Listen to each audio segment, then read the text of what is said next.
స్తోత్రాలు స్తోత్రాము ప్రభు. ఇదిగోనైనా ఈ ప్రాంత కాలంలో నా తండ్రి ఆత్మీయతలో సహవాసంలో ఈ రీతిగా నాయన మరొక దినమును బట్టి మీరు ఇచ్చిన ఈ సమయమును బట్టి ముందు బాగా ప్రేయర్ చేశారు.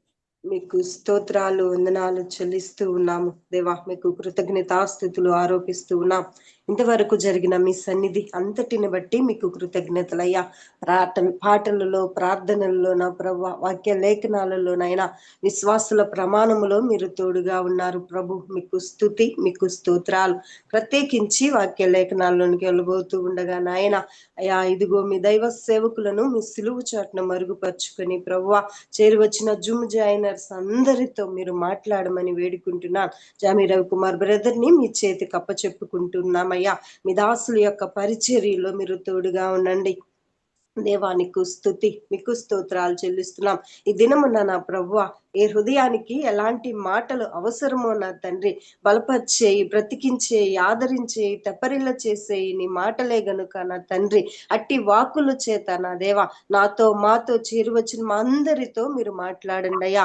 ఇదిగో మీ దాసులు హెచ్చరిస్తున్నప్పుడు, బోధిస్తున్నప్పుడు, వివరిస్తున్నప్పుడు నాయన ఆ వాక్కులు మా హృదయాల్లో చొచ్చి నా ప్రభువా అవి నాయన కంఠభూషణముగా ధరించుకోగలగడానికి నీ సహాయము దయచేయండి. వాక్య లేఖనాలు సారంగా నా తండ్రి అయా జీవించినట్లుగా నీ కృపా సహాయం మా అందరికి అనుగ్రహించి మీ కృపతో నింపమని, మీ నామానికే మహిమ చెల్లించుకోమని, ఎన్నిక యోగ్యత అర్హత లేని నన్ను ప్రేమించి నాకు ఇచ్చినట్టి ప్రశస్తమైన సమయమును బట్టి వందన స్తుతులు ఆరోపించుకుంటూ నజరేయుడైన యేసుక్రీస్తు వారి శ్రేష్టమైన నామములో అడిగి వేడుకొని ప్రార్థిస్తున్నాను పరమ తండ్రి. ఆమేన్. ఆమేన్. హల్లెలూయా. Praise the lord. Thank you so much అమ్మగారు. అందరికి వందనాలండి. జాన్ చెక్క ప్లీజ్. గుడ్ మార్నింగ్ అండి అందరికి. ఈ రోజు మన మధ్యలో వాక్యం అందించడానికి రెవరెండ్ జామి రవికుమార్ గారు దేవుని యొక్క ఆత్మ చేత ప్రేరేపింపబడి సిద్ధంగా ఉన్నారు. వారిని పరిచయం చేయడం గౌరవంగా భావిస్తున్నాను. పాస్టర్ జామి రవికుమార్ గారు వేదాంతవేత్త మరియు విద్యావేత్త. సంఘ పరిచర్యతో పాటు యువత, పిల్లల మధ్య మరియు గిరిజన ప్రాంత ప్రజల మధ్య రవి గారు ప్రభుని ఆసక్తితో సేవిస్తున్నారు. ప్రస్తుతం వారు విజయనగరం ఇమ్మాన్యుయల్ బాప్టిస్ట్ సంఘ కాపరిగా సేవలందిస్తున్నారు. రవి గారు మరియు వారి ప్రియ సతీమణి సునీత గారులకు గ్రేస్ అని ఒక కుమార్తె కలరు. మరి ప్రతిరోజు వారు మన మధ్యలో ముగింపు ప్రార్థన ఆశీర్వాదం ఇస్తుంటారు. చక్కగా ఏ సబ్జెక్ట్ తీసుకున్నా చాలా వివరంగా చెప్తారు. దయచేసి అందరూ మ్యూట్ లోనే ఉంటూ వాక్యాన్ని శ్రద్ధతో విందామండి. బ్రదర్ ని ప్రేమతో ఆహ్వానిస్తున్నాను. Welcome brother. గుడ్ మార్నింగ్ అండి. వందనాలండి. యేసుక్రీస్తు నామములో వర్చువల్ ఫెలోషిప్ పాల్గొన్న ప్రతి ఒక్కరి వందనాలు. ఈ అవకాశం ఇచ్చిన బాబీ రత్నాకర్ గారికి కోటి వారు ప్రత్యేకంగా వందనాలు. ఇది మన వాక్య ధ్యానాంశము. ఇది మన టాపిక్ ఏంటంటే క్రీస్తు ఖాళీ సమాధిలో మొలకెత్తిన క్రైస్తవ విశ్వాసం. క్రీస్తు ఖాళీ సమాధిలో మొలకెత్తిన క్రైస్తవ విశ్వాసం. మొగ్గై, మొలకై, మొక్కై, మహావృక్షమై శాఖోపశాఖలుగా విస్తరించింది. విశ్వానికి విశ్వాసాన్ని పరిచయం చేసింది. భూదిగంతాల వరకు విస్తరించింది. మళ్ళీ చెప్తున్నానండి. ఖాళీ సమాధిలో మొలకెత్తిన క్రైస్తవ విశ్వాసం. మొగ్గై, మొలకై, మొక్కై, మహావృక్షమై శాఖోపశాఖలుగా విస్తరించింది. విశ్వానికి విశ్వాసాన్ని పరిచయం చేసింది. భూదిగంతాల వరకు విస్తరించింది. క్రీస్తు పునరుద్ధాన శక్తి అద్భుతమైనది, అమోఘమైనది, చారిత్రకమైనది, ప్రత్యేకమైనది, ఆత్మీయమైనది, భౌతికమైనది, సర్వ సామాన్యునికి, పరమ పండితునికి చాలా సులభంగా అర్థమయ్యే పునరుద్ధాన శక్తిది.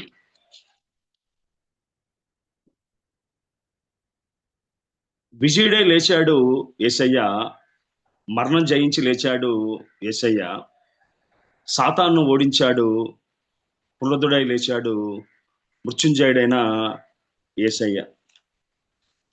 ఒకవేళ కొన్ని వాక్య భాగాలు మనం కానీ ఈ యొక్క సందేశానికి ఆధారంగా చూసుకున్నట్లయితే లూకాసు వార్త 24వ అధ్యాయము 5వ వచనంలో వారు భయపడి ముఖమును నేల మోపుకుని ఉండగా వీరు సజీవుడైన వాని మీరు ఎందుకు మృతుల్లో వెతుకుచున్నారు, ఆయన ఇక్కడ లేడు, ఆయన లేచి ఉన్నాడని దేవదూతలు తెలియజేశాయి. అదేవిధంగా అపోస్తలుడైన పేతురు పరిశుద్ధాత్మ పొందిన పెంతెకోస్తు దినాన్ని మాట్లాడుతాను అంటాడు ఆయన. ఒకవేళ 23-24 వచనంలో దేవుడు నిశ్చయించిన సంకల్పమును ఆయన భవిష్యత్ జ్ఞానమును అనుసరించి అప్పగించబడిన ఈయనను మీరు దుష్టుల చేత సిలువ వేయించి చంపితిరి. మరణము ఆయన బంధించి ఉండుట అసాధ్యము గనుక దేవుడు మరణ వేదనను తొలగించి ఆయనను లేపని. మరణం ఆయన బంధించి ఉండుట అసాధ్యము గనుక దేవుడు మరణ వేదనలు తొలగించి ఆయనను లేపెను. అదేవిధంగా అదే అపోస్తలుడు అయిన పేతురు అంటాడు 3:15 వచనంలో మీరు జీవాధిపతిని చంపితిరి గాని దేవుడు ఆయన మృతుల్లో లేపెను, అందుకు మేము సాక్షులము అంటాడు ఆయన. అదేవిధంగా మనం చూసినట్లయితే అపోస్తలుల కార్యాల గ్రంథం 1:3 వచనంలో ఆయన శ్రమపడిన తరువాత 40 దినముల వరకు వారికి అగ్గుపడుచు దేవుని రాజ్యములను గూర్చి బోధించుచు అనేక ప్రమాణములు చూపి వారికి తన్ను తాను సజీవునిగా కనపరుచుకొనెను. పుట్టినోట్లు ఏముంటదంటే ప్రమాణములు అనే మాటకి రుజువులను చూపి.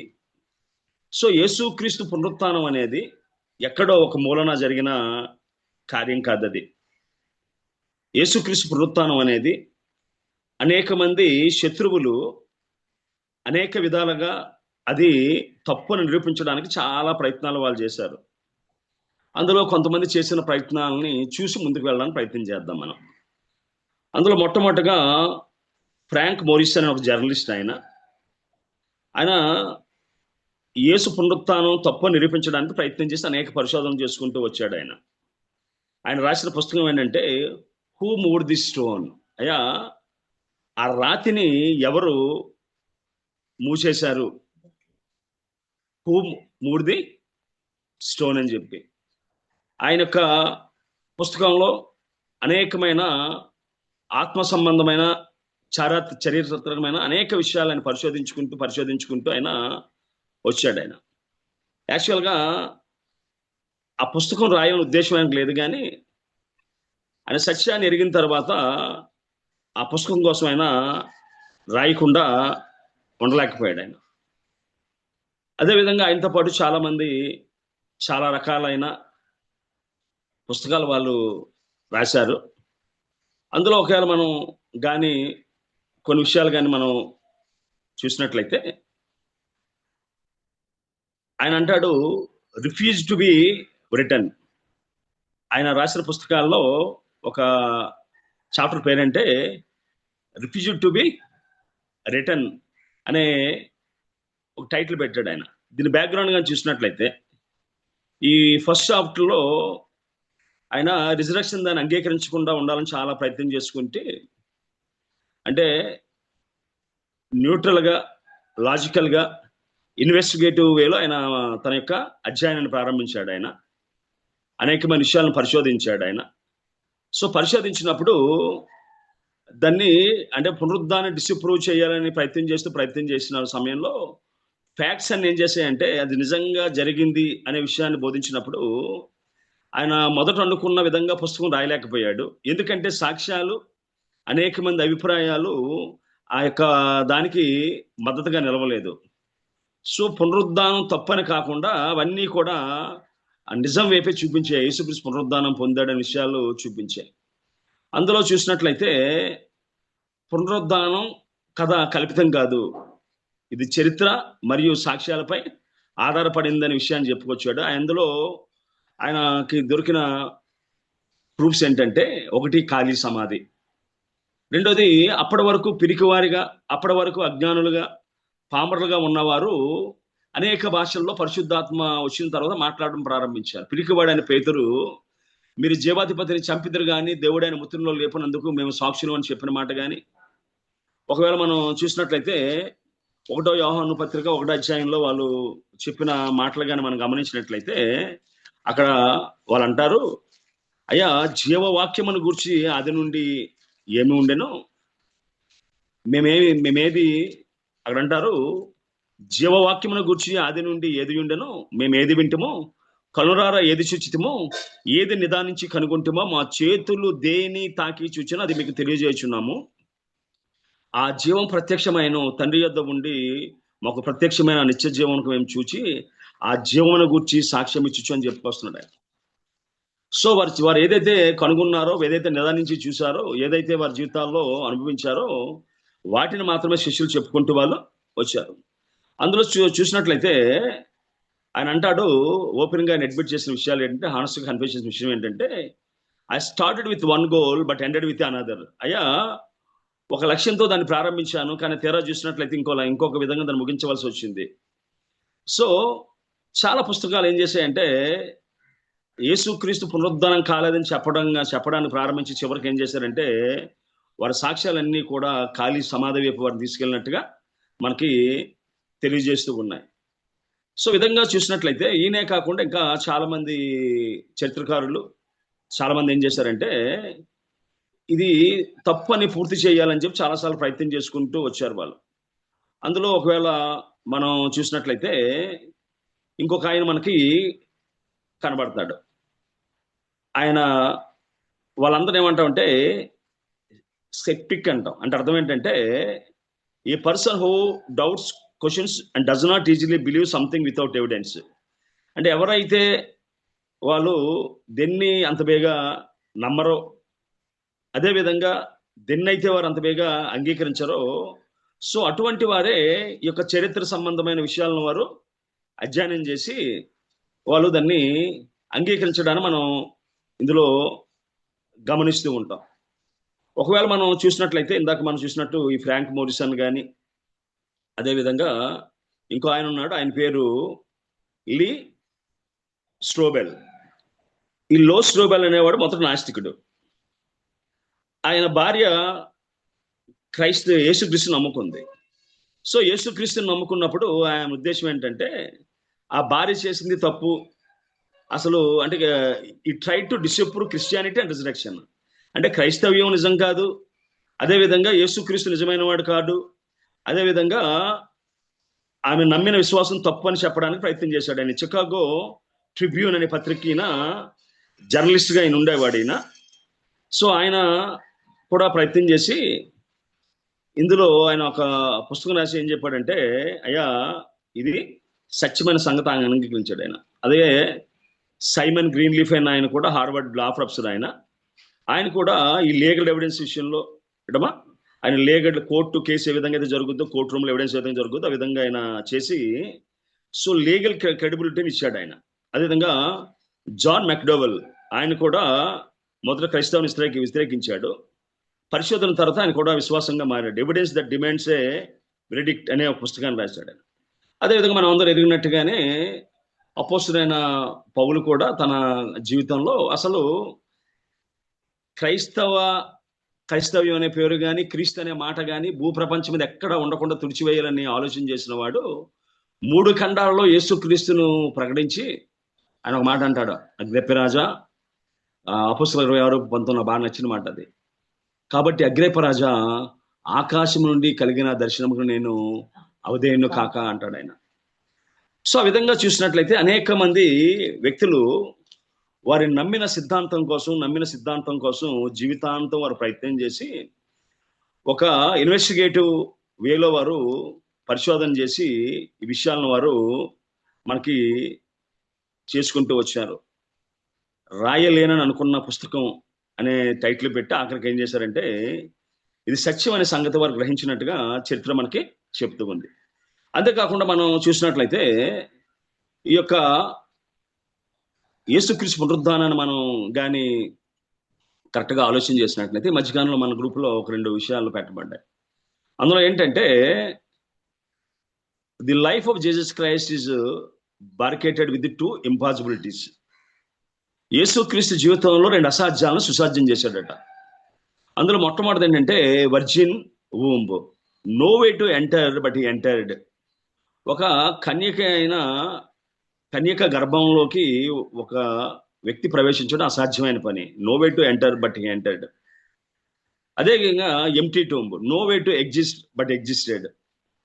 సో అంటే ఒకసారి తల్లి గర్భంలోకి ప్రవేశించడానికి మార్గం లేదు. అది ఎటువంటి శరీర సంబంధమైన కలయిక లేకుండా, ఎటువంటి శరీర సంబంధమైన పురుష ప్రమేయం లేకుండా కన్యక గర్భంలో ప్రవేశించడానికి మార్గం లేదు కానీ ఆయన ప్రవేశించాడు.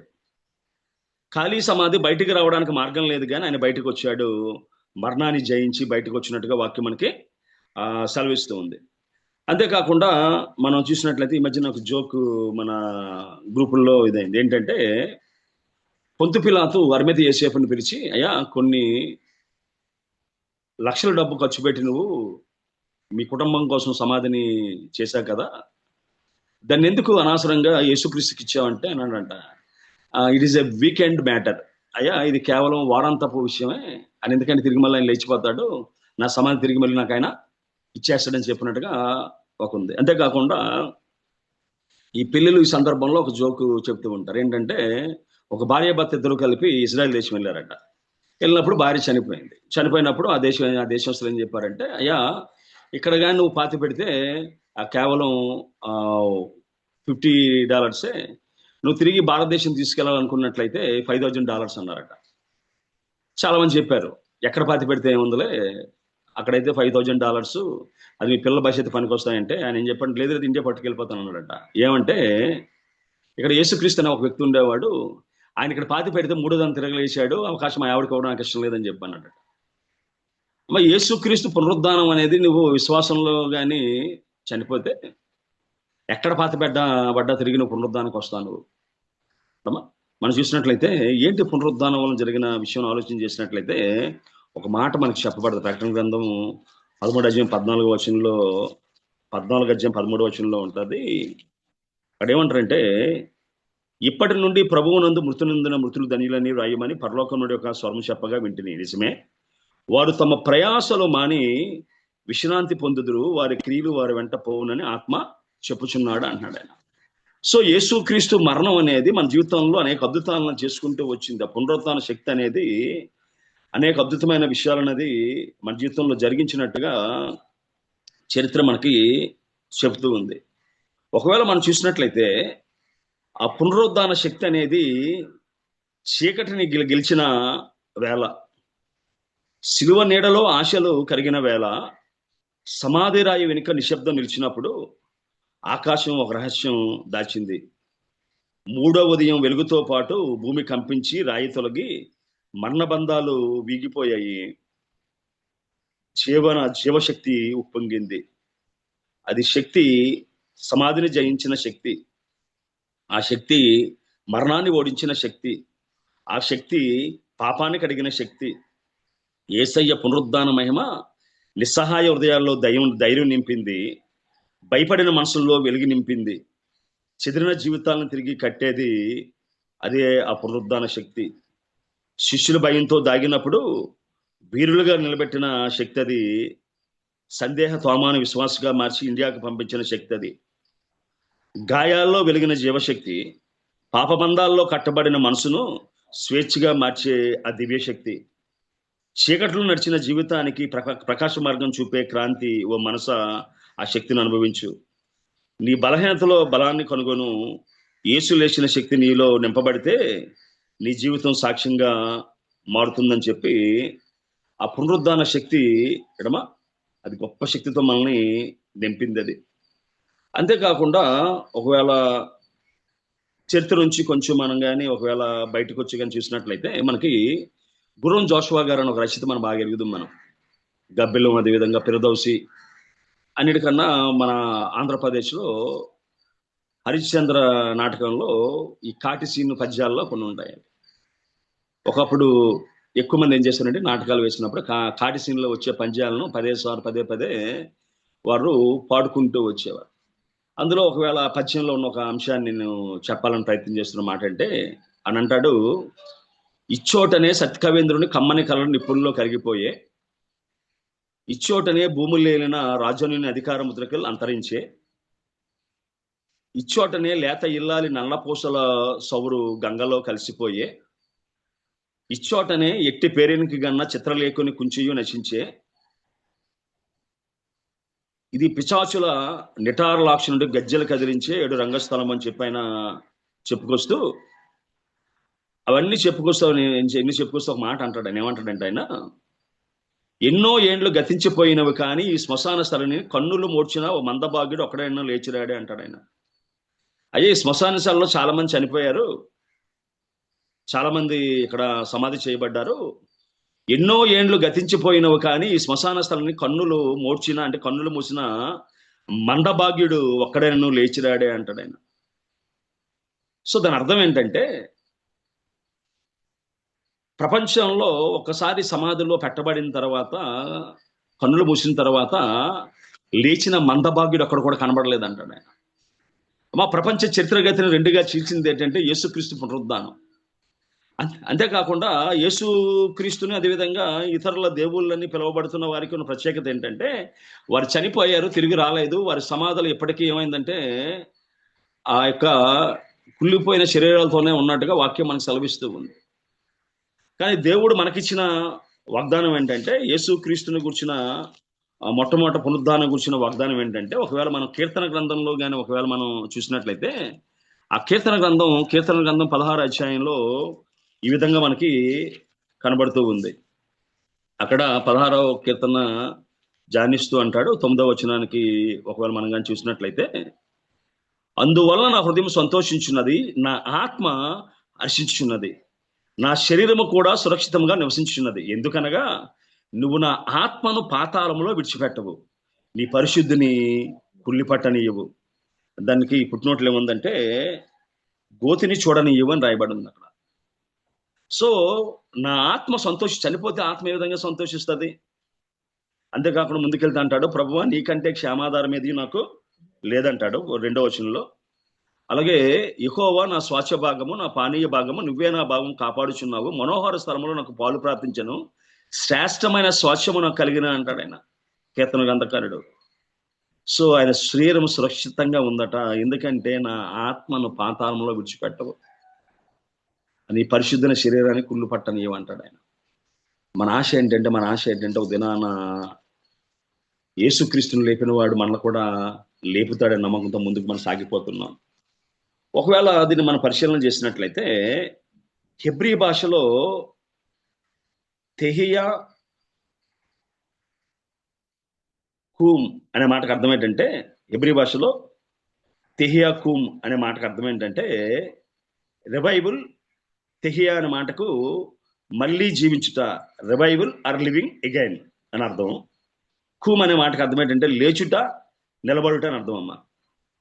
Raising again from the death, returning to life after death. Resurrection అనే మాటకు అర్థం ఏంటంటే raising again from the death, returning to life after death. అంతేకాకుండా రిజరక్షన్ మనం చూసినట్లయితే రీ అంటే అగైన్ మరలా, సర్జీర్ అంటే టు రైజ్ అంటే పునః అంటే మళ్ళీ, ఉత్థానం అంటే లేచుట. సో ఒకవేళ యేసుక్రీస్తు యొక్క ఈ పునరుద్ధాన్ని కానీ ఒకవేళ మనం గమనించినట్లయితే, ఆయన పునరుద్ధాన ఈ సెల్ఫ్ పవర్డ్ రిజరక్షన్, ఈ శక్తి అనేది స్వశక్తితో ఆయన నిలిచాడు ఆయన. ఒకవేళ యోహాను 10:18 ఐ హ్యావ్ అథారిటీ టు లే it down and take it up again అంటాడు. అయ్యా నా ప్రాణం పెట్టడానికి, అదేవిధంగా నా ప్రాణం తీసుకోవడానికి అధికారం కలదు అంటాడు ఆయన.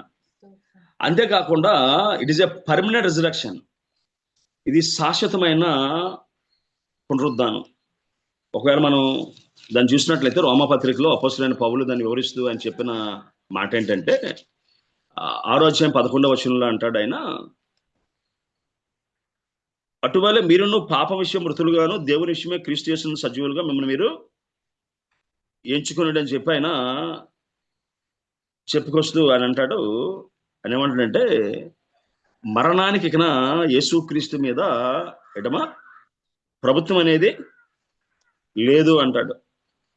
ఎడమా ఒక్కసారి ఆయన చనిపోయాడు, ఇంకా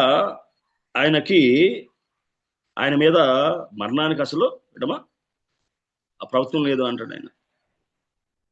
మనం క్రీస్తు కూడా చనిపోయిన వారిని ఎట్లా మృతుల నుండి లేచిన క్రీస్తు ఇకను చనిపోడనియు 9వ వచనమ్మ, మరణంకి ఇకను ఆయన మీద ప్రభుత్వం లేదని ఎరిగి ఆయనతో కూడా జీవించమని నమ్ముచున్నాము. సో మరణానికి ఇక ఆయన మీద ప్రభుత్వం అనేది లేదనే వాక్యం చాలా స్పష్టంగా మనకి చెప్పబడ్డదమ్మా.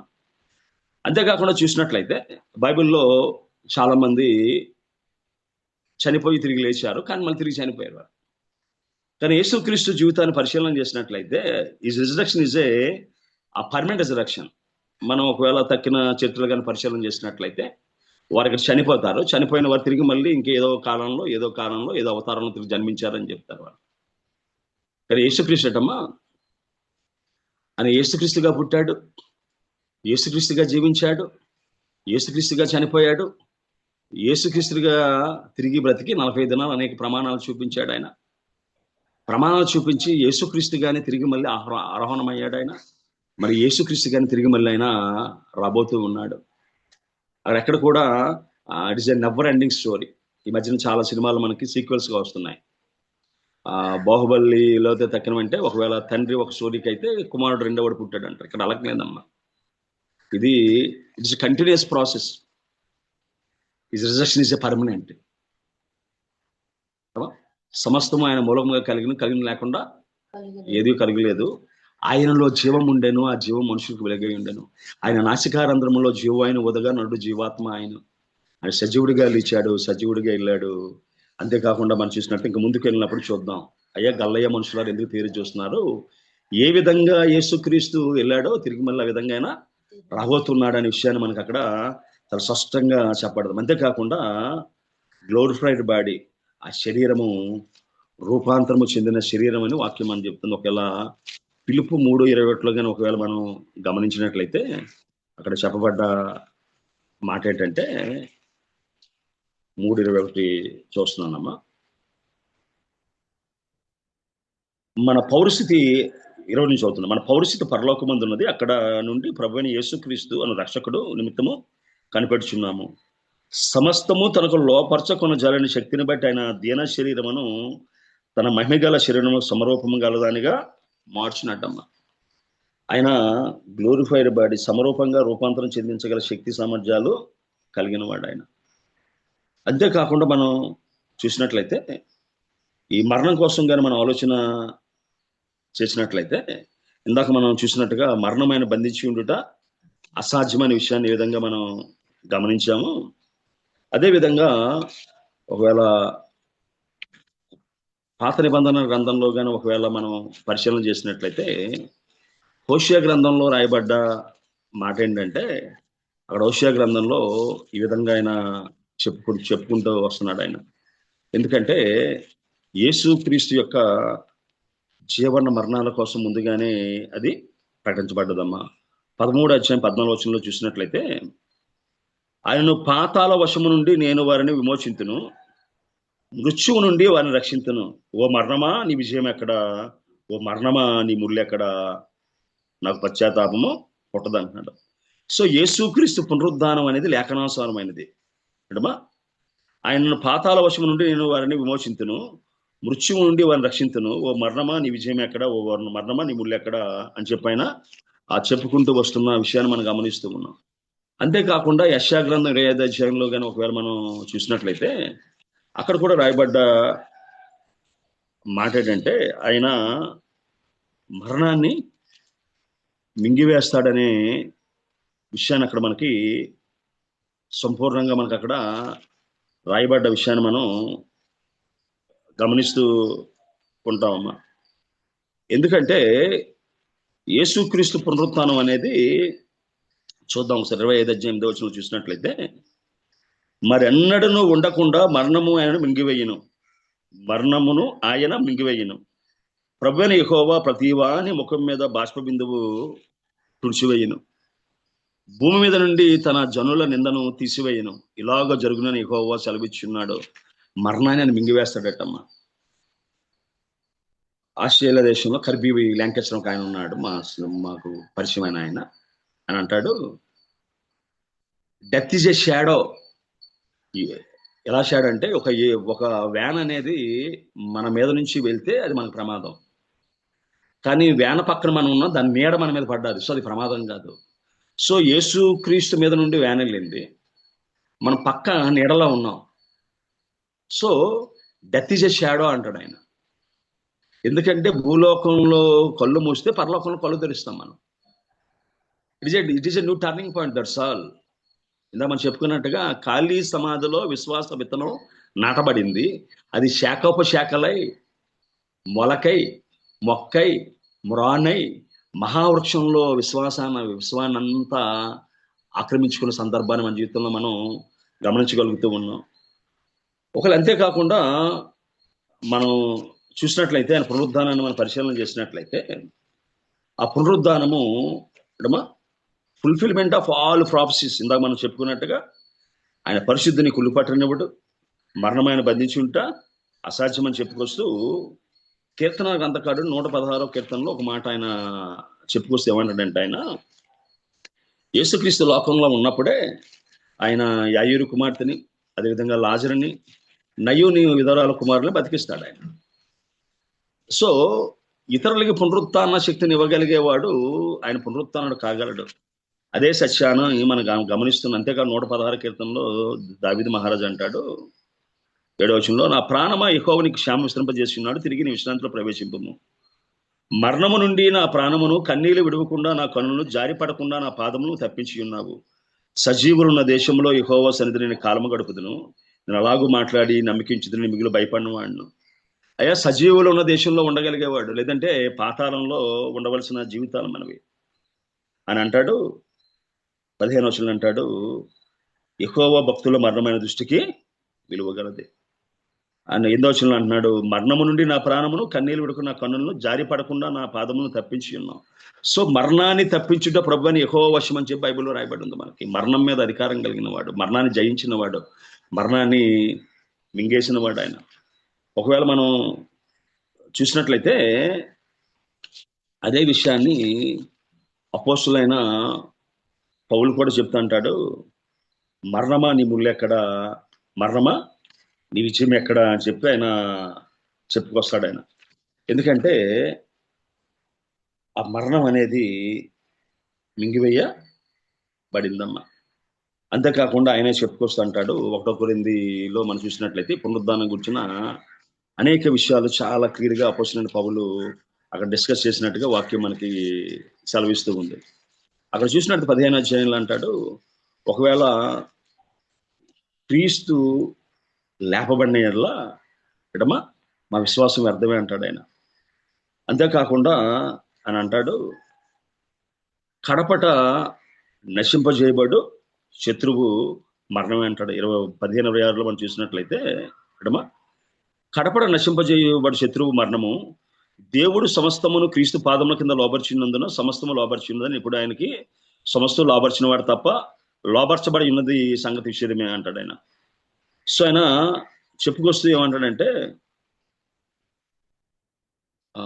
2వ వచనం అంటాడు, ఆ సువార్త వల్ల మీరు రక్షణ పొంది ఉందరు, నాకు ఇవ్వబడిన ఉపదేశం మొదట మీకు అప్పగించదు. ఏమనగా లేఖనము ప్రకారము క్రీస్తు మన పాపములతో మృతి పొందిన సమాధి చేయబడిన, లేఖనము ప్రకారము 3వ దినమున లేపబడిన ఆయన కేఫాకును తర్వాత 12 మందికి కనబడిన. అటు పిమ్మట 500కి ఎక్కువైన సహోదరులకు ఒక్క సమయం అందే కనబడిన.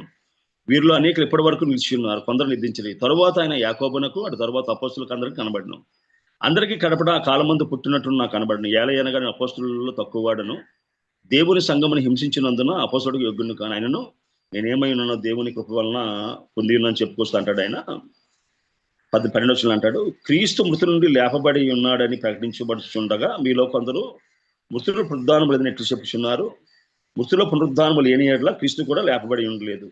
మరి క్రీస్తు లేపబడి ఉండని ఎడల నేను చెయ్యి ప్రకటన వ్యర్థమే, మీ విశ్వాసం వ్యర్థమే.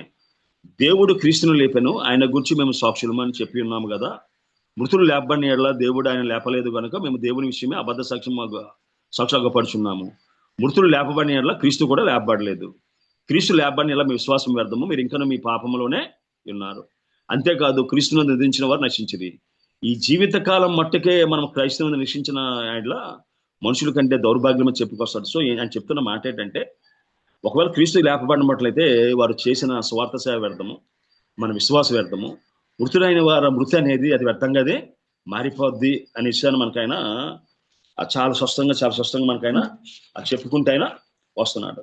సో మన వ్యక్తిగత జీవితాల్లో యేసుక్రీస్తు పునరుద్ధాన్ని ప్రకటించేవారిగా ఉన్నామా?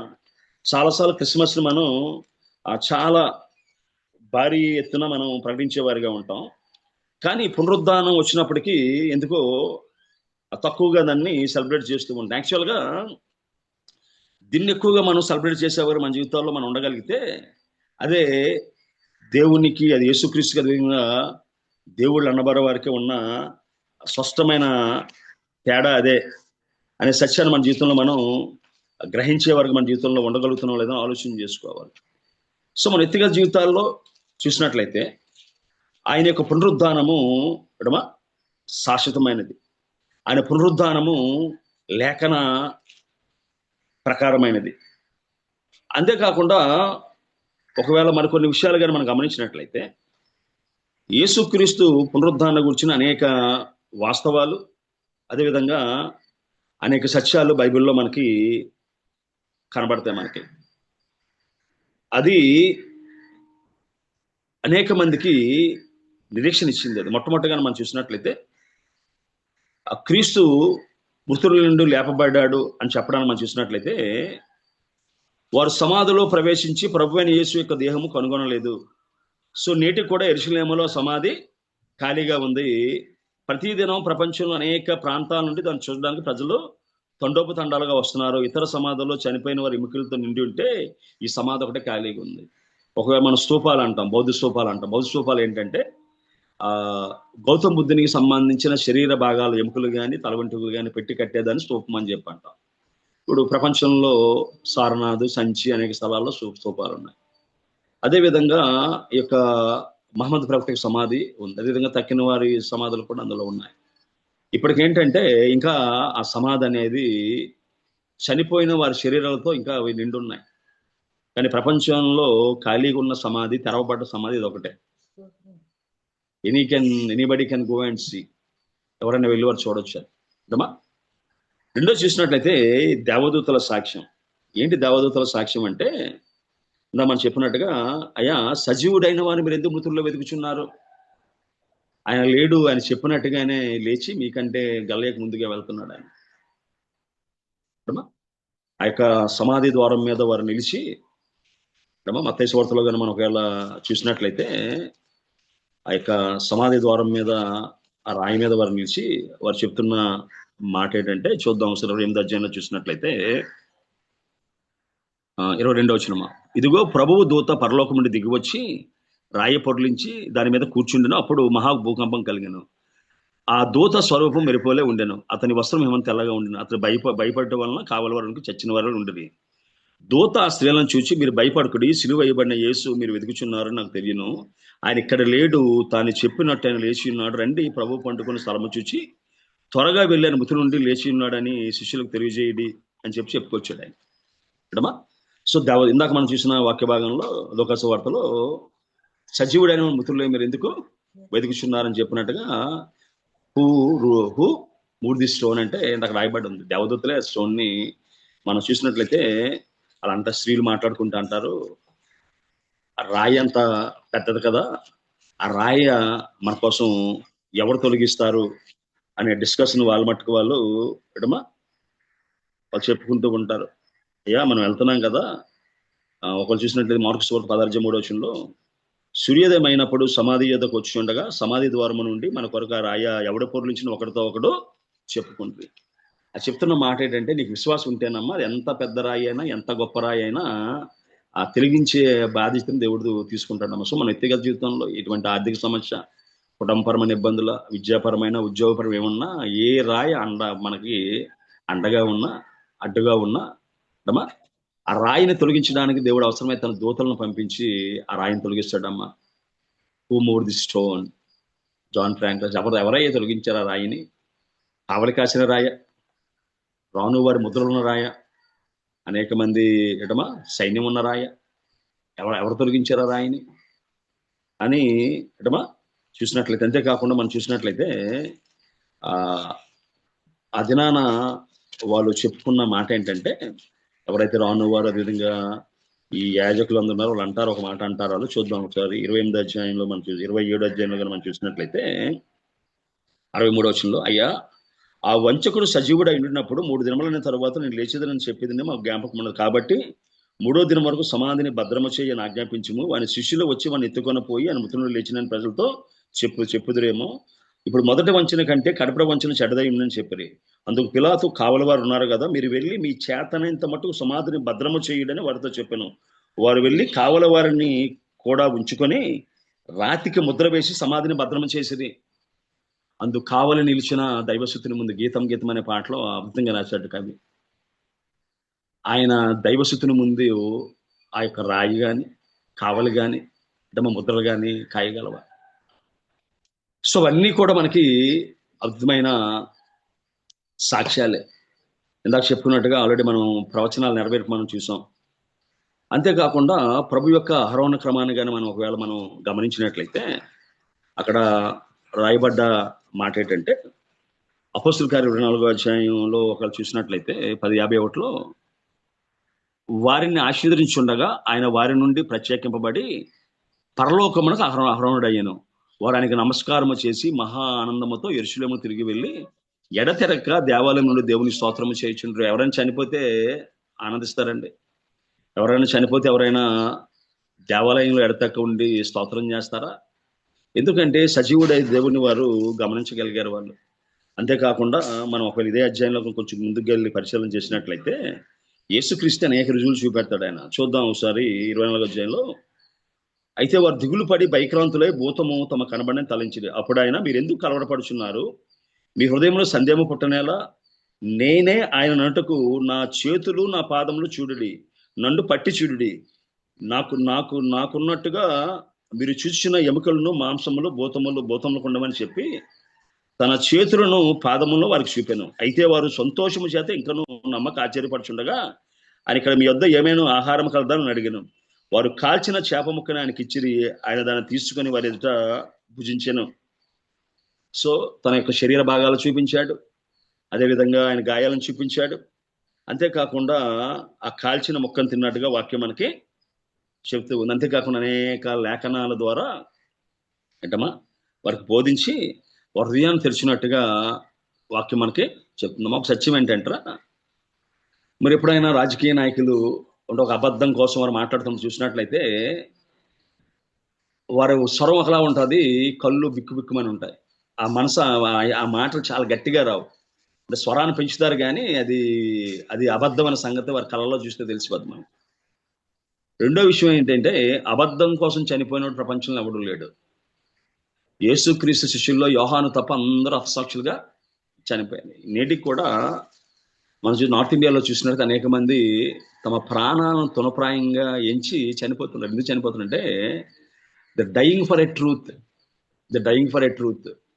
వారు ఏ సత్యాన్ని అయితే వారు గ్రహించారో, ఏ సత్యాన్ని అయితే వారు చూసారో, అపోస్తులైన పౌలు మొదలుకొని గమాయేలు పాదాల యొద్ద ధర్మశాస్త్రం ఉపాసన పట్టినవాడు, చంపడానికి అధికారం కలిగిన వాడు. గమాయేలు వారిని విడిచిపెట్టమంటే శిష్యులు విడిచిపెట్టేశారు. ఒకవేళ వారిని ఉరేయమంటే ఉరేసేవారు, సిలువేసేవారు.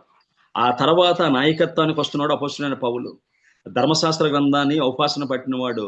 ఆదికాండం మొదలుకొని మలాఖీ గ్రంథం వరకు ఉన్న వచనాలన్నీ ఆయనకు తెలుసు. ఆయన ప్రసంగాల్లో తండోపతండాలుగా పాత నిబంధన వాక్యాలను ఆయన వివరించుకుంటూ వస్తాడు. ఆయన ధర్మశాస్త్రాన్ని, అదేవిధంగా అప్పటి గుడారాన్ని, అదేవిధంగా ఇప్పటి గుడారాన్ని పోల్చగలడు. ప్రధాన యాజకుడి విధుల్ని యేసుక్రీస్తు విధులతో పోల్చగలిగిన అత్యున్నతమైన జ్ఞానం కలిగి ఉండడు. పౌలా సౌలా అతి విద్య వల్ల నీకు పిచ్చి పట్టిందంటే, లేదయ్యా సత్యం గురించి మాట్లాడుతున్నాను అంటాడు.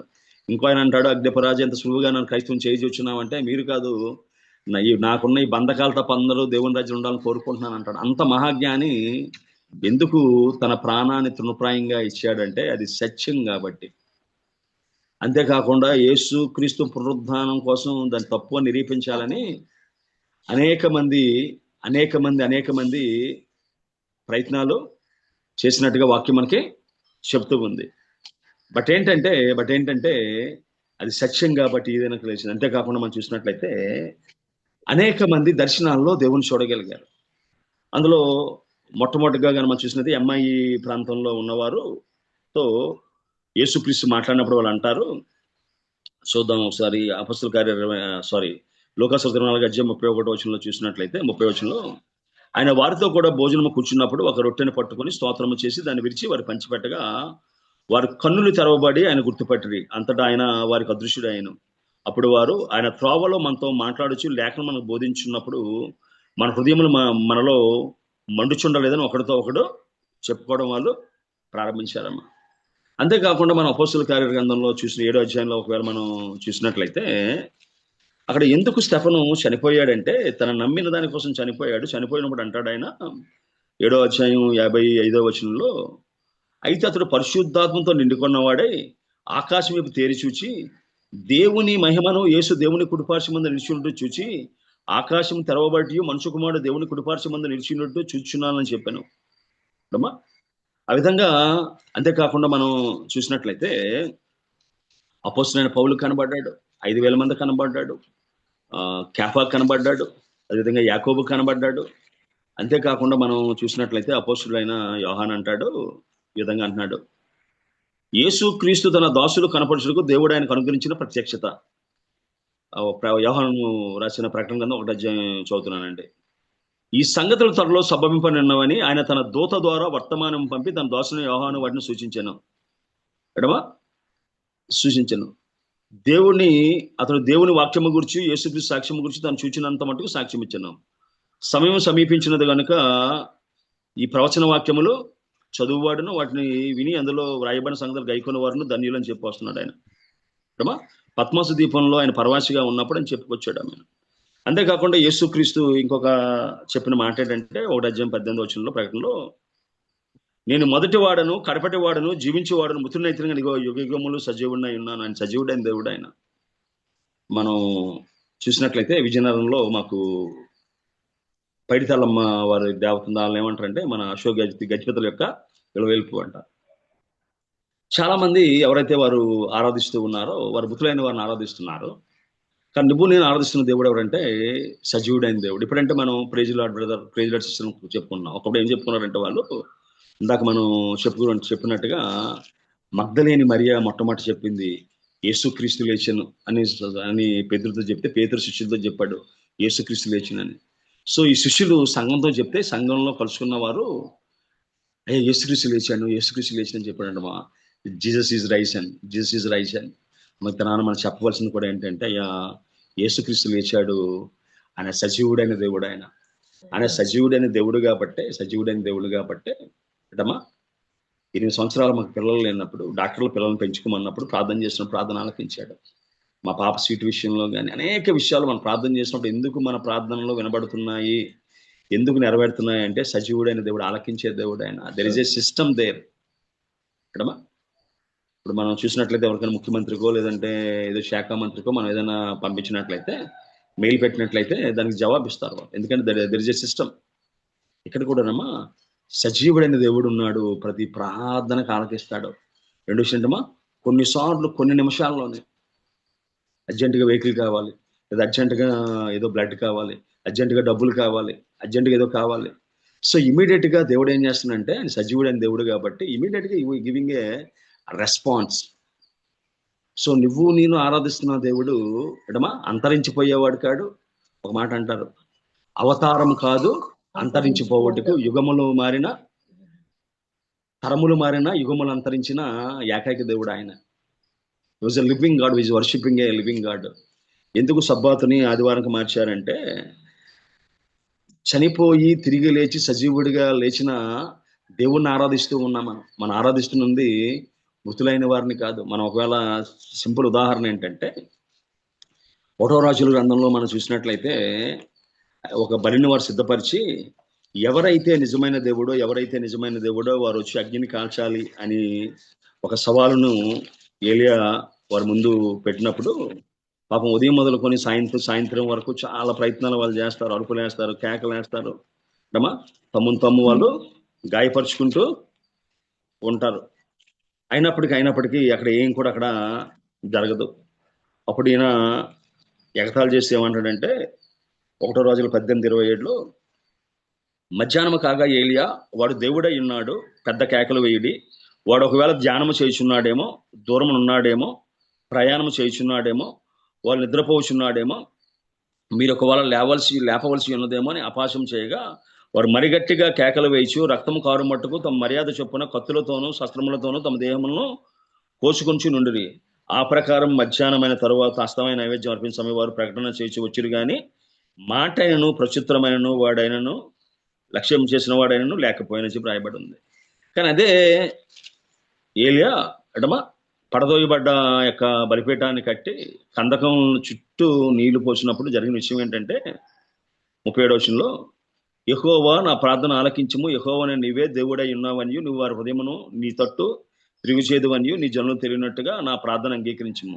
ఇప్పుడు ఇలాగూ ప్రార్థన చేయుచుండగా యెహోవా అగ్ని దిగి దహనబలి పశువును, కట్టెలను, రాళ్లను, బుగ్గిని దహించి కందకందం నీళ్లను ఆరిపోజేసిన రాయబడి ఉంది అక్కడ. అదేవిధంగా ఒకవేళ మనం చూసినట్లయితే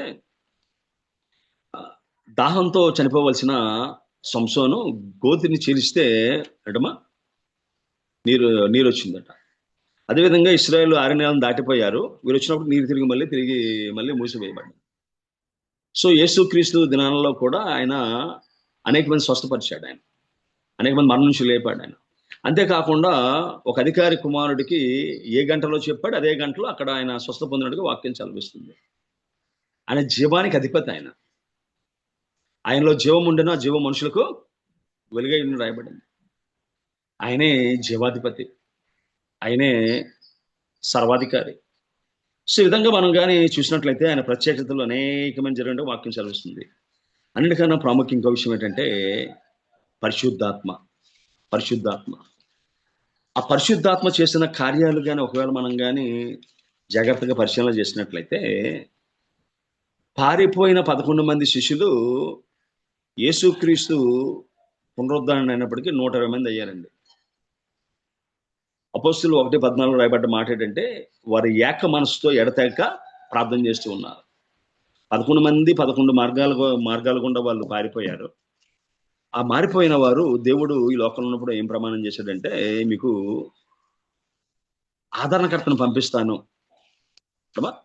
మీకు ఆదరణకర్తను చూద్దాం ఒకసారి. యోహాను సువార్త 14వ అధ్యాయంలో కానీ ఒకవేళ మనం చూసినట్లయితే 14:16లో, నేను తండ్రిని వేడుకొందును, మీ యొద్ద ఎల్లప్పుడూ ఉండుటకే ఆయన వేరొక ఆదరణకర్తను అనగా సత్యస్వరూపిగా ఆత్మను మీకు అనుగ్రహించును. లోకమైన చూడదు, ఆయన ఎరుగదు గనుక ఆయన పొందనేరదు, మీరు ఆయనను ఎరుగుదురు. ఆయన మీలో కూడా నివసించును, మీలో ఉండును. మిమ్మల్ని అనాథలుగా విడువను, మీ యొద్దకు వత్తును. కొంతకాలమైన తర్వాత లోకము నన్ను మరి ఎన్నడను చూడదు, అయితే మీరు నన్ను చూతురు. నేను జీవించున్నా కనుక మీరును జీవింతురని చెప్పుకొచ్చాడు. సో అన్నిటికన్నా ప్రాముఖ్యమైన ఇంకో వాగ్దానం ఏంటంటే మనకి పరిశుద్ధాత్మ. యేసుక్రీస్తు సజీవుడిగా ఉన్నాడు అనడానికి రుజువు ఏంటంటే పరిశుద్ధాత్మ. ఆయన ఏం చెప్పాడంటే, నాయన మీరు ఎక్కడికి వెళ్ళొద్దురా.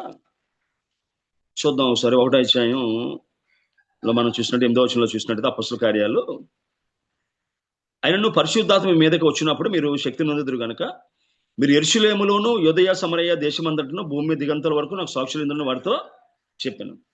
సో చెప్పిన తర్వాత జరిగిన విషయం ఏంటంటే మనం చూసినట్లయితే 2వ అధ్యాయం అపొస్తలుల కార్యం 2వ అధ్యాయం 3వ వచనంలో, అగ్ని జ్వాలల వంటి నాలుకలు వేగాంపబడినట్టుగా వారికి కనబడి వారిలో ఒక్కని మీద వాలగా అందరూ పరిశుద్ధాత్మతో నిండిన వారే ఆత్మ వారికి వాక్శక్తిని అనుగ్రహించిన కొలది అన్య భాషలతో మాట్లాడసాగిరి. సుమారుగా 18 దేశాల వరమ్మా, 18 దేశాల్లో వితౌట్ ట్రాన్స్లేషన్ వారి భాషల్లో వారు విన్నారమ్మా. మనం చూసినట్టు 11వ వచనంలో ఉంటుంది, కేత్రీయులు, అరేబీయులు మొదలైన మనం అందరము వీరు మన భాషలతో దేవుని గొప్ప కార్యములను వివరించుట వినిచున్నామని చెప్పుకున్నారు. అయితే విభ్రాంతి నుండి ఎటు తోచగా ఏమగునని ఒకరితో ఒకరు చెప్పుకున్నారు. సో 18 దేశాల వారు, ఒకవేళ మనం కానీ చూసినట్లయితే పార్లమెంట్లో ప్రతి ఒక్కరికి ఇయర్ ఫోన్స్ ఉంటాయి. ఎందుకంటే కొంతమంది వారి యొక్క స్వరాష్ట్రాల నుంచి వెళ్తారు, తెలుగు, తమిళం, కన్నడం, మలయాళం నుంచి. వారు ఏది ప్రిఫరెన్స్ అన్నప్పుడు ఎవరైతే వ్యక్తి మాట్లాడుతున్నాడో either in Hindi, in English, own language, so they got the translation. ఎవరైతే మైక్ వారికి ఇచ్చారో వాళ్ళు ఏం చేస్తారంటే వాళ్ళు చెప్తున్న మాటల్ని వారి సొంత భాషలో దాన్ని ట్రాన్స్లేట్ చెప్పి వినిపిస్తారు అనమాట. అందుకే వాళ్ళందరికీ అర్థం అవుతుంది. లేదంటే మనకి సుమారుగా రాజ్యాంగం గుర్తించిన భాషలో 22 భాషలు ఉన్నాయి. అవి వాళ్ళకి ఏమవుతుందంటే వాళ్ళు ఏ భాష మీకు కంఫర్ట్ అంటే ఆ భాషలో వాళ్ళకి ట్రాన్స్లేట్ చేసి వినిపిస్తూ ఉంటారు అన్నమాట వాళ్ళకి. కానీ ఇక్కడ ఏమైంది, without translation everybody here in their own language about the great things of the Jesus Christ. యేసుక్రీస్తు యొక్క గొప్ప కార్యం వివరించడం ప్రారంభించారు. ఆశ్చర్యపోయారు వాళ్ళు. అప్పటి వరకు యేసుక్రీస్తు ఎవరో నాకు తెలియదని చెప్పిన పేతురు అంటున్నాడు, మరణమైన బంధించి ఉండుట అసాధ్యము గనుక దేవుడు తిరిగించి ఆయన్ని లేపని అంటున్నాడు ఆయన. ఎడమా అంతేకాకుండా మనం చూసినట్టు నాకు చెప్పుకున్నట్టుగా 3:15లో మీరు జీవాధిపతిని చంపిద్దరు కానీ దేవుడైన మృతులు లేపను, అందుకు మేము సాక్షులం అంటున్నాడు ఆయన. సో పారిపోయిన వ్యక్తులు 120 మంది అయ్యారు. అదేవిధంగా 2వ అధ్యాయం మనకి వచ్చినప్పటికీ మనం కానీ చూసినట్లయితే 41వ వచనంలో, కాబట్టి అతని వాక్యం అంగీకరించిన వారు బాప్తిసం పొందిరి, ఆ దినమందు ఇంచుమించు 3,000 మంది చేర్చబడిరని చెప్పి అక్కడ రాయబడి ఉంది. అడమా చూసినట్లయితే సో సూచక్రియలు మహాకార్యాలు జరగడం ప్రారంభించే 11 మంది 120 మంది అయ్యారు, 120 మంది 3,000 మంది అయ్యారు. ఒకవేళ 4వ అధ్యాయంలో కానీ మనం చూసినట్లయితే 4వ వచనంలో అపొస్తలుల కార్యాలు, వాక్యం ఉన్న వారిలో అనేకులు నమ్మిరి, వారిలో పురుషుల సంఖ్య ఇంచుమించు 5,000 మంది. ఆయన ఒక పిరికివాడు మాట్లాడితే, ఒక పారిపోయిన వ్యక్తి మాట్లాడితే 3,000 మంది 7,000 మంది. ఒకవేళ పేతురు గారి జీవితాన్ని కానీ మన జాగ్రత్తగా పరిశీలన చేసినట్లయితే 2 సందర్భాల్లో ఆయన చేపలు పట్టినట్టుగా రాయబడి ఉంది. ఒకటి లోకాసు వార్త 5వ అధ్యాయంలో, నా ఏలినవాడ రాత్రంతా చంపడ్డం కానీ చేపలు దొరకలేదు అంటాడు. అమ్మా నడిపించు నానావా అనే పాటలో చూసినట్లయితే రాత్రంతా శ్రమపడినా రాలేదు ప్రభు జయం అంటాడు. అదేవిధంగా 21వ అధ్యాయంలో యేసుక్రీస్తు చనిపోయిన తర్వాత తిబెరియా సముద్రం మళ్ళీ చేపలు పట్టడానికి వెళ్ళిపోయాడు, 7 మందిని తీసుకుని వెళ్ళి ఆయన. అక్కడ కూడా అయ్యా ఏముందంటే, అయ్యా రాత్రంతా చంపడడం లేవంటాడు. సో ఒక చేపల అంటే ఒక మత్స్యకారుని కుటుంబంలో పుట్టి చిన్నప్పటి నుంచి ఆ వృత్తిలోనే ఉండి ఆ చేపలు పట్టిన 2 సందర్భాల్లో కూడా ఆయన ఈ ఫెయిల్డ్ యాక్చువల్లీ. కానీ దేవుడు ఏదైతే ప్రమాణం చేశాడో, నువ్వు చేపలు పట్టేవాడు కాదు మనుషులు పట్టే జాలరగా చేస్తానని, ఒకసారి 3,000 మంది, ఒకసారి 5,000 మంది, 8,000 మంది అంటే 2 ప్రసంగాలకు మారిపోయారు. ఎలా సాధ్యమైందంటే పరిశుద్ధాత్మ కుమ్మరింపు నడిపింపు అయినా. అంతేకాకుండా మనం చూసినట్లయితే 4వ అధ్యాయం 13వ వచనంలో అంటారు, వారు పేతురుల యోహానులు ధైర్యము చూసినప్పుడు వారు విద్యలేని పామరులను గ్రహించి ఆశ్చర్యపడి వారు యేసుతో కూడా ఉండిన వారని గుర్తెరిగిరి. వారు విద్యలేని పామరులు కానీ ధైర్యంగా చెప్తున్నారు. ఏం ధైర్యంగా చెప్పాడు ఆయన అని అంటాడు 10వ వచనంలో 4వ అధ్యాయం, మీరందరూ ఇశ్రాయేలు ప్రజలందరూ తెలుసుకోవలసింది ఏమనగా, మీరు సిలువ వేసినట్టు మృతుల నుండి దేవుడు లేపినట్టు నజరైన యేసుక్రీస్తు నామమునే వీడు స్వస్థత పొంది మీద నిల్చున్నాడు. ఇల్లు కట్టువారు మీరు తృణీకరించిన రాయి ఆయనే, ఆ రాయి మూలకు తలరాయి ఆయన. మరి ఎవరి వలన రక్షణ కలగదు, ఈ నామంలోనే మనకు రక్షణ పొందవాలని, కానీ ఆకాశం కింద మనుషులు ఇవ్వబడ్డ ఏ నామంలో రక్షణ పొందాలని చెప్పి వచ్చారు ఆయన. అంతేకాకుండా 19వ వచనంలో 18వ వచనంలో వాళ్ళు అంటారు, అప్పుడు వారిని పిలిచి మీరు యేసు నామమును బట్టి ఎంత మాత్రం మాట్లాడకూడదని బోధింపకూడదని ఆజ్ఞాపించింది. అందుకు పేతురును యోహానును వారిని చూచి, దేవుని మాట వినుట కంటే మీ మాట వినుట దేవుని దృష్టికి న్యాయమా? మీరే చెప్పుడు, మేము కన్న వాటిని విన్న వాటిని చెప్పక ఉండలేమని వారికి ఉత్తరం ఇచ్చిన రాయబడి ఉంది.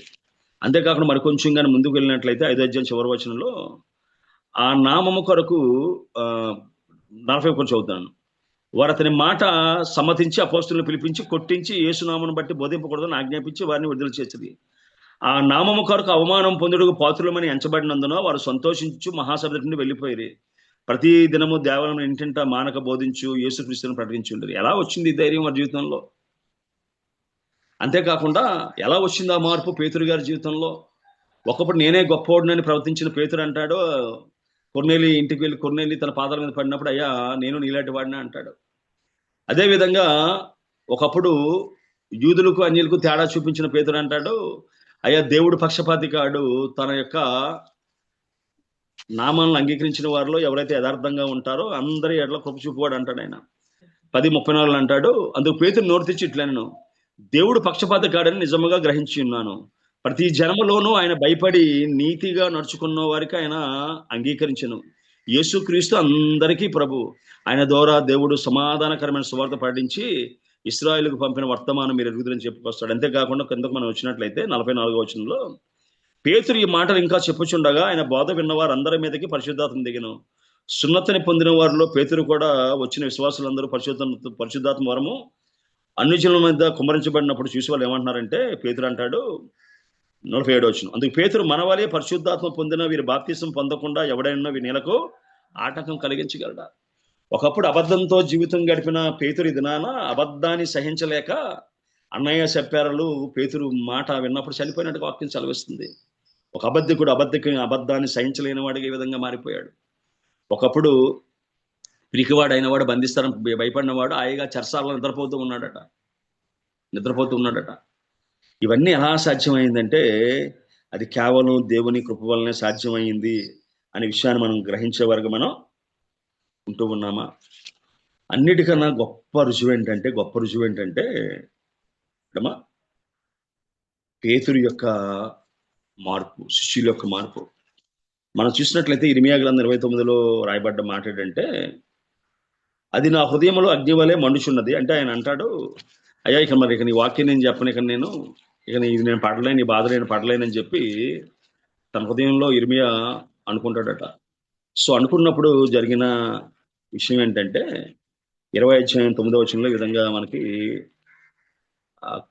కనబడుతూ ఉంది. ఆయన పేరు నేను ఎత్తను, ఆయన నామమును బట్టి ప్రకటింపను నేను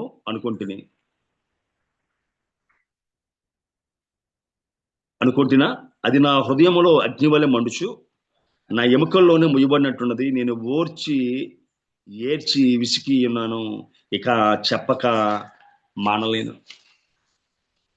ఒకప్పుడు యేసుక్రీస్తు ఎవరో తెలియదని ఒట్టు పెట్టుకున్న పేతురు, ఇది నాయా ఆయన మాట చెప్పకుండా ఉండలేమయ్యా అంటున్నారు వాళ్ళు. మీరు జీవాధిపతిని చంపారు, దానికి మేము సాక్షులు అని చెప్పినట్టుగా వాక్యం మనకి సెలవిస్తుంది. సో అపోస్తులు చేసిన కార్యాలు కానీ, అపోస్తులు చెప్పిన మాటలు చాలా అద్భుతంగా ఉన్నాయి. ఒకవేళ కంక్లూజన్కి వచ్చేస్తున్నాను, ఈ యొక్క పునరుద్ధానం అనేది మరణం మీద, సాతాను మీద దేవుడు యేసుక్రీస్తు పొందిన విజయం అది. ఒకవేళ మనం చూసినట్లయితే యేసుక్రీస్తు చనిపోక ముందు మరణం అనేది శాపం, దినాన మరణం అనేది సంతోషం. ఒక సేవకుడు అన్నాడట, అయ్యా చనిపోతే నాకు లాభం, బతికుంటే నీకు లాభం. ఎలా అంటే, అయ్యా ఒకళ్ళు చనిపోతే కన్నీరు లేని, దుఃఖం లేని, వేదన లేని నువ్వు ఉండే స్థలంలో ఉంటానయ్యా, ఈ భూలోకంలో బతికుంటే నీకోసం సేవ చేస్తున్నాడు. అందుకే ఎడమా శిష్యులు కానీ పౌలు గారు కానీ మరణం కోసం పెద్ద భయపడలేదు. ఎడమా బ్రతుకుడు క్రీస్తే, చావు అయితే లాభం అన్నారు. ఎందుకంటే క్రైస్తవ యొక్క మరణంలో ఎడమా ఇప్పుడు భయం అనేది లేదురా. ఆ మరణాన్ని మింగేశాడు దేవుడు. మరణమాని ముళ్ళు ఎక్కడ, మరణమాని విజయం ఎక్కడ. అంతేకాకుండా మనం చూసినట్లయితే మనం ఆరాధిస్తున్న దేవుడు సజీవుడైన దేవుడు. ఎడమా ఆయన ఏం చేశాడంటే మనల్ని సాక్షులుగా ఉంచాడు, మనం నమ్మడానికి అనేక సాక్ష్యాన్ని లోకంలో ఉంచాడు ఆయన. అంతేకాకుండా మనలో ప్రతి ఒక్కరికి ఆయన పునరుద్ధానం అవ్వడం ద్వారా మనకి వ్యక్తిగత పునరుద్ధానం విషయంలో గ్యారంటీ మనకి ఇవ్వబడ్డది. లాజరు లేపినవాడు, నయ్యని విధురకమ్మలు లేపినవాడు, యాయేరు కుమార్తెను లేపినవాడు, మనల్ని ఎందుకు లేపడు? అపోస్తలుడైన పౌలు అంటాడు, మనందరి కొరకు తన సొంత కుమారుని ఈడుకు వెనుదీయక ఆయన అందరిని అనుగ్రహించిన వాడు, ఆయనతో పాటు సమస్తం మనకు ఎందుకు అనుగ్రహింపడు అంటాడు ఆయన. అందరు లేపిన వాడు మనం లేపడా? అదేవిధంగా చూసినట్లయితే వీ కెన్ బోల్డ్లీ చేయొచ్చు. It is a difference. We can differentiate who are called as a gods in this world. We can differentiate Jesus. చనిపోయి తిరిగి లేచిన వాడు ప్రపంచ చరిత్రలో ఎవరు లేరండి. ఖాళీ సమాధి ఉన్నవాడు ప్రపంచ చరిత్రలో ఎవరు లేరండి. అన్ని దర్శనాలు ఇచ్చినవాడు ప్రపంచంలో ఎవరు లేరండి. అంతేకాకుండా మనం చూసినట్లయితే మా క్రిస్మస్ అట ఆయన మానవునిగా పరిచయం చేసింది, పునరుద్ధానం ఆయన దేవునిగా పరిచయం చేసిందటమ్మా. క్రిస్మస్ అనేది యేసుక్రీస్తు మానవునిగా పరిచయం చేస్తే, పునరుద్ధానం అనేది ఆయన దేవునిగా పరిచయం చేసిందంటమ్మా. ఆ యొక్క పునరుద్ధానం అనేది ఆయన దేవునిగా, రాజుగా, ప్రభులుగా పరిచయం చేసిందంటమ్మా. ఆయన శత్రువుని జయించాడు. అదేవిధంగా ఎవరైతే ఇక సిలువ చేసాం, ఇక ఆయన పని అయిపోయింది అనుకున్నారో వారందరి యొక్క పరాజయాన్ని, వాళ్ళందరినీ పరాజయం పాలు చేశాడమ్మా. మత నాయకులు ఓడిపోయారు, సైనిక నాయకులు ఓడిపోయారు, రాజకీయ నాయకులు ఓడిపోయారు. మనకి చూసినట్లయితే ఒక మాట ఉంది, శద్రమెషక అబేద్నెగో విషయంలో కానీ, అదేవిధంగా దాని విషయంలో కానీ, ఇది మాదీల యొక్క పారసీకుల యొక్క ఆజ్ఞ, రాజు కూడా దాన్ని రద్దుపరచజాలడు అన్నప్పుడు శరీరాలు అగ్ని కాల్చిపోతే అయ్యా తమ శరీరంలో అప్పగించి రాజాజ్ఞను నిర్దక్కం చేసిన రాయబడినట్టుగా పిలాతు ఇచ్చిన శాసనం కానీ అనేక మంది తీర్పులు తీర్చారు. అన్నయ్య, కైపా తీర్పులు తీర్చారు, సన్నిహిత సభ తీర్పు తీర్చింది, పిలాతు తీర్చాడు, హేరోదు తీర్చాడు. ఏమైపోయాయి తీర్పులన్నీ? ఆ తీర్పులన్నీ ఓడిపోయామ్మా. అమ్మా He was alone God. He was alone rejected God. ఆయన మరణాన్ని కూడా జయించాడు. was a most powerful. He have a authority on the earth and heaven, even మా పాతాళంలో కూడా అధికారం కలిగిన వాడమ్మా. Victory on every one and victory on everything అంటమ్మా. సమస్తము ఆయన మూలం కలిగింది. ఆయనే సృష్టికర్త. ఆయన సమాధి ఖాళీగా ఉందమ్మా. ఆయన ఖాళీ సమాధిలో నీ విశ్వాసం నా విశ్వాసం నాటబడ్డది. దినానది మొలకై మొక్కై మ్రానై మహావృక్షంలో విషయమంతా విస్తరించింది. ఆ విశ్వాసాన్ని అనేక మందితో పంచుకునేవారుగా ఉందామా? ఆ విశ్వాసాన్ని అనేక మందితో షేర్ చూసుకునేవారు ఉందామా? ఆయన పునరుద్ధాన శక్తిని అనేక మంది ప్రకటించేవారుగా ఉందామా? ఆ విధంగా ఉండగలిగే కృప దేవుడు మనందరికీ దయచేయాలి కాక. ప్రార్థన చేసుకుందాం. ఖాళీ సమాధిలో మరణమును ఖైదుగా చేసేది నీవే గదా. ఖాళీ సమాధిలో మరణాన్ని బంధించేసేటట్టమైన మరణమును దేవుడు మరణాన్ని మింగేసేటట్టమ్మా. మరణమాని విజయం ఎక్కడ? కలుషయడారిలో కలువలు పూయుట కలుషయడారిలో సమాధిలో విశ్వాస విత్తనం మొలకెత్తిందటమ్మా. విజయము గదా. సిల్వధరా పాపహరా శాంతికరా హే ప్రభు యేసు, హే ప్రభు యేసు, హే ప్రభు దేవసుతా. సిల్వధరా పాపహరా శాంతికరా హే ప్రభు యేసు, హే ప్రభు యేసు. పరిశుద్ధుడు తండ్రి, నీ బంగారు పాదాలు పొందడం ప్రభావ, నీ ప్రేమ బట్టి వందనాలు తండ్రి. అయ్యా మా జీవితాల్లో ప్రభావ నీ పునరుద్ధాన శక్తితో నింపిన విధానం బట్టి వందనాలు తండ్రి. అయ్యా సజీవుడైన దేవుని మేము ప్రకటిస్తూ ఉన్నాం. సజీవుడైన దేవుని మేము ఆరాధిస్తూ ఉన్నాం. ఆ సజీవుడైన దేవుని కోసం మేము సాక్షిస్తున్నాం. అయ్యా మా విశ్వాసం సన్నగిలినప్పుడు, మా విశ్వాసం బలహీనమైనప్పుడు తండ్రి, అనేక మంది ప్రభు శిష్యులు కాదయ్యా, శత్రువులు ఇచ్చిన సాక్ష్యాలే మా ధైర్యంతో నింపుతున్నాయి. హూ మూవ్డ్ ది స్టోన్ అని ప్రభా ఫ్రాంక్ మొరిసన్ రాసిన, ఇంకా అనేక మంది రాసిన, అపోస్తలుడైన పౌలు ప్రభా నువ్వు నిజమైన దేవుడు కదా నిరూపించిన ప్రయత్నం చేసిన ప్రభా. అనేక మంది ద్వారా ప్రభా గొప్ప ఎవరైతే కాదన్నారో అయ్యా, ఎవరైతే ఒకప్పుడు మన మతాన్ని పాడు చేశాడో ఆ వ్యక్తే ఈ దినాన్ని ప్రకటిస్తాడని ప్రభు సంతోషించారంటే గల్తీయులు. అదేవిధంగా ప్రభా అనేక సాక్ష్యాలు మాకు ఇచ్చావు ఇప్పటికీ దేవతన ప్రభా. అనేక మంది ప్రభా నీకు వ్యతిరేకులుగా జీవితాన్ని ప్రారంభించిన వారు తండ్రి, నీ సిలువను మోస్తున్న వారిని అనేక మంది ఎదుగుదాం అయ్యా. నీకు వందనాలు తండ్రి. అయ్యా మేము ఆరాధిస్తున్న దేవుడు సజీవుడైన దేవుడు, మా మొర ఆలకించే దేవుడు. అయ్యా మరణాన్ని మింగివేసిన వాడు, మరణాన్ని ఓడించిన వాడు, మరణం గెలిచి తిరిగి లేచిన వాడు ప్రభా. నువ్వు నీ ఖాళీ సమాధిలో ప్రభా క్రైస్తవ విశ్వాసం విత్తనం ప్రభా మొలకెత్తి ఈనాడు శాఖోపశాఖలుగా విస్తరించి ప్రపంచాన్ని ఆక్రమించుకుందయ్యా. ప్రార్థన చేస్తున్నాను తండ్రి. మా వ్యక్తిగత జీవితంలో ప్రభా నీ జనన మరణ పునరుద్ధాంతాలను ప్రభా ప్రకటించేవారుగా ఉంచండి. వాడు సాక్షులుగా ఉంచండి. ధైర్యంగా ప్రభా సజీవుడైన దేవుని కోసం సాక్ష్యం ఇచ్చేవారు మా జీవితాలు ఉంచమని సహాయం చేయమని, ఆ పునరుద్ధాన శక్తిని మేము అనుభవించి పవిత్రలు పంచుకున్న భాగ్యం మాకు అందరికీ దయచేయమని, ఎత్తబడి వాక్యాన్ని ముఖదంతలో వృంత ఫలం చేయమని, ఇందులో పాల్గొన్న ప్రతి బిడ్డను పేరు పని దీవించమని, అనారోగ్యంతో ఉన్న బిడ్డలను జ్ఞాపకం చేసుకోండి. ఎగ్జామ్ రిజర్వ్ చేస్తున్న బిడ్డలను జ్ఞాపకం చేసుకోండి.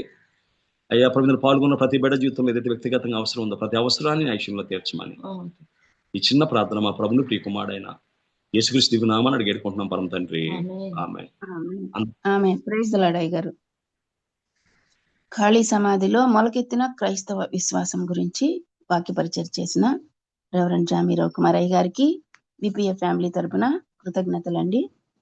ఖాళీ సమాధి. Praise the lord. అయ్య గారు ఖాళీ సమాధి శిష్యులలో అంతర్గత మార్పు యేసు పునరుత్థానానికి రుజువు అయి ఉన్నది. కన్యక గర్భంలో పురుష ప్రమేయం లేకుండా జన్మించడం, సమాధుల నుండి సజీవుడై పునరుద్ధానునిగా బయటకు వచ్చటం మన ప్రభువుకు మాత్రమే సాధ్యము.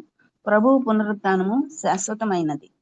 యేసు పుట్టుక ఆయన మానవునిగా లోకానికి తెలియజేస్తే, ఆయన పునరుద్ధానం ఆయనను దేవునిగా లోకానికి పరిచయం చేస్తుంది. ఎప్పుడైతే దేవుని వాక్యం మన హృదయంలో అగ్ని వల్లే మండుచు మన ఎముకల్లో మూయబడినట్లుంటుందో అప్పుడు మనము సువార్తను తప్పకుండా ప్రకటిస్తాం. ఇర్మియా 20వ అధ్యాయము 9వ వచనం ద్వారా చక్కని అద్భుతమైన వాక్య పరిచర్య చేసి మాకు నేటి దినవాక్యాన్ని పరలోకపు మన్నాను అందించిన రెవరెండ్ జామీరావు కుమార్ అయ్య గారికి కృతజ్ఞతలండి. ముగింపు ప్రార్థన. మరియు ఆశీర్వాదం ఇవ్వవలసిందిగా మురళీ బాబాయ్ గారిని మనం చేస్తున్నాను. ప్రార్థన చేసుకుందాం. దయగలిగిన తండ్రి, కృపగలిగిన శిక్షగా బంగారు పాదాలకు వందనాలు స్తోత్రాలు చెల్లిస్తున్నాం నాయన. ఈ ఉదయకాల వేళలో మీ దేని దాసులు జామిరావు కుమార్ నిలువ పెట్టుకున్నారు. శ్రేష్టమైనటువంటి పునరుద్ధాన సందేశాన్ని మీరు మాకు అందించే రీతిని బట్టి మీకే వందనాలు స్తోత్రాలు. పరిచర్యలో వారికి తోడుగా ఉన్నటువంటి వారి సత్యమని దీవించండి, ఆశీర్వదించండి. వారి కుటుంబంలో దాచిన మేలు అనుగ్రహించమని ప్రార్థిస్తున్నాను. నేను వారు చేస్తున్నటువంటి పని పట్ల మీరు తోడుగా ఉండమని కూడా ప్రార్థిస్తున్నాం. మా నాయన అలాగనే ఈ కూడికి అధ్యక్ష వచ్చినట్లు ప్రసిద్ధ సిస్టమ్ దీవించండి, ఆశీర్వదించండి. అలాగే నాయన జాన్సమ్మను కూడా మీరు దీవించండి, ఆశీర్వదించండి. ఎంతో మంది గొప్ప గొప్ప సేవకులు తండ్రి ఉదయకాల వేళలో మీ పాదాల చెంతకి వచ్చి మాకు దివ్య వర్తమానాలు అందిస్తూ ఉండగా అటువిట్లందరినీ కూడా మీ కాపుతాల్లో భద్రపరచమని ప్రార్థిస్తున్నాను నాయన. మా నాయన మా దేవ, మీరు పునరుద్ధారుడై తిరిగి లేచిన దేవుడు తండ్రి. ఆ పునరుద్ధాన శక్తిని, ఆ ఫలాన్ని మీరు మాకు కూడా అనుగ్రహించిన రీతిని బట్టి మీకే వందనాలు స్తోత్రాలు నాయన. పునరుద్ధానం సార్వత్రికమని మీరు ప్రకటించారు తండ్రి. ఆయన మేలు చేస్తే జీవ పునరుద్ధానం అన్నారు, కీడు చేస్తే తీర్పు పునరుద్ధానం అన్నారు తండ్రి. కనుక తండ్రి మేము మేలు చేసి నాయన జీవ పునరుద్ధానానికి వెళ్ళటానికి మమ్మల్ని మేము సరి చేసుకోవడానికి సహాయం దయచేయమని ప్రార్థిస్తున్నాం. ఉదయకాల వేళ మీ పాదాల చెంతకు వచ్చినటువంటి ప్రతి బిడ్డను మీరు దిగించి ఆశీర్వదించమని ప్రార్థిస్తున్నాను నాయన. అలాగే ఈ కూడికని ఏర్పాటు చేసి మమ్మల్ని కూడా ఈ ప్లాట్ఫామ్ ఇచ్చేసిన తమ్ముడు బాబీని బట్టి, బాబీకి సహకరిస్తున్నటువంటి స్వరూప్ తమ్ముడిని బట్టి, అలాగే జాన్సన్ బట్టి మీ పాస్ సన్నిధికి వస్తున్నాను. అలాగే తేజాన్ని బట్టి కూడా మీ పాస్ సన్నిధికి వస్తున్నాను. నేను ఈ కూడికలో ఉన్నట్టు ప్రతి బిడ్డను మీరు ఆశీర్వదించి కాచి కాపాడమని మా కొరకు సెలవులో తన ప్రాణాన్ని బలిగా పెట్టి తిరిగి లేచి తండ్రి కుడిపార్శాన్ని కూర్చొని మాకై విజ్ఞాపన చేస్తున్నటువంటి మా సృష్టికర్త, మా ప్రాణ విమోచకుడిని యేసుక్రీస్తు వారి నామాన్ని అడిగి వేడుకుని ప్రార్థిస్తున్నాను తండ్రి. ఆమేన్. పరలోకమందున్న మా తండ్రి, నీ నామం పరిశుద్ధపరచబడును గాక, నీ రాజ్యం వచ్చును గాక, నీ చిత్తం పరలోకమందు నెరవేర్చున్నట్టు భూమి అందును నెరవేరును గాక. మనదిన ఆహారం నీరు మాకు దయచేయండి. మహిళ ప్రార్థన చేసిన వారిని మీకు క్షమించిన ప్రకారం మా ప్రార్థనలు క్షమించండి. శోధనలు దుష్టుడు తప్పించండి. రాజ్యము, శక్తి, మహిమ నిరంతరం మీరైనారు తండ్రి. ఆమేన్. మన దేవుని కుమారుడి యేసుక్రీస్తు వారి కృప, ఆదరణకర్త అయిన పరిశుద్ధాత్మ అన్యోన్య సహవాసం చేరుకున్న మనకును సకల పరిశుద్ధులకును సదాకాలము తోడైండును గాక. ఆమేన్. అందరికీ వందనాలండి. ప్రైజ్ లార్డ్ అయ్య గారు. ముగింపు ప్రార్థన మరి ఆశీర్వదించిన పాస్టర్ మురళీ బాబాయ్ గారికి, అలాగే వాక్య పరిచయం చేసిన రెవరెండ్ జామిరావు కుమార్ అయ్య గారికి, కూడి వచ్చిన దేవుని బిడ్డలందరికీ కూడా విపిఎఫ్ ఫ్యామిలీ తరపున కృతజ్ఞతలండి. ప్రభు చిత్తమైతే రేపటి దినాన్ని తిరిగి కలుసుకుందాం. అంతవరకు సెలవు తీసుకుందాం. Praise the lord to all.